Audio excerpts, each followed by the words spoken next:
पुण्याच्या राजकीय वर्तुळातून एक अत्यंत धक्कादायक आणि खळबळजनक घटना समोर आली आहे।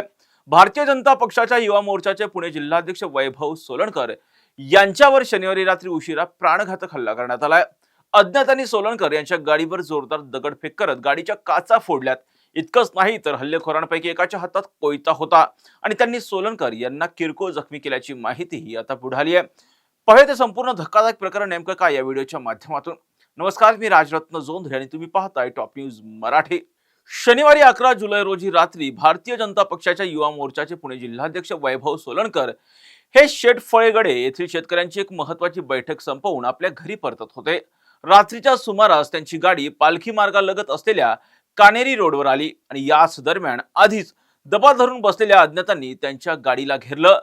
दोन दुचाकीवरून आलेल्या या हल्लेखोरांनी सोलनकरांच्या गाडीवर भीषण दगडफेक सुरू केली। अचानक झालेल्या या हल्ल्यामुळे गाडीच्या काचाही फुटलेल्या आहेत। गाडीच्या काचांचा चक्काचूर झालाय। धक्कादायक बाब म्हणजे हल्लेखोरांच्या दुचाकींना नंबर प्लेट देखील नव्हत्या।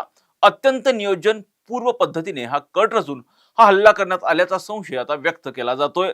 वैभव सोलनकर यांनी दिलेल्या माहितीनुसार हल्लेखोरांपैकी एकाच्या हातात कोयता होता। गाडी फोडल्यानंतर हल्लेखोरांनी सोलनकर यांच्यावर जीवघेणा हल्ला करण्याचा प्रयत्न देखील केल्याचा आरोप करण्यात आलाय। यामध्ये सोलनकर यांना किरकोळ मार लागल्याची माहिती आता पुढे आली आहे। या घटनेची माहिती मिळताच पोलिसांनी तातडीनं घटनास्थळी धाव घेतली आणि या प्रकरणी वैभव सोलनकर यांच्या फिर्यादीवरून गुन्हा दाखल करण्याची प्रक्रिया सध्या सुरू आहे। फरार हल्लेखोरांचा शोध घेण्यासाठी पोलिसांनी आता जोरदार चक्र देखील फिरवलेली आहेत। मात्र पुण्यात भर रस्त्यात भाजपाच्या जिल्हाध्यक्षावर अशा प्रकारे कोयत्याने हल्ला झाल्यानं आता कायदा आणि सुव्यवस्थेचा प्रश्न आता पुन्हा एकदा ऐरणीवर आलाय। तर थेटपणे भारतीय जनता पक्षाच्या युवा मोर्चाच्या जिल्हाध्यक्षावर झालेल्या हल्ल्यामुळे पुणे जिल्ह्यात आता एकच खळबळ उडाली असून राजकीय वातावरण आता चांगलंच तापलंय।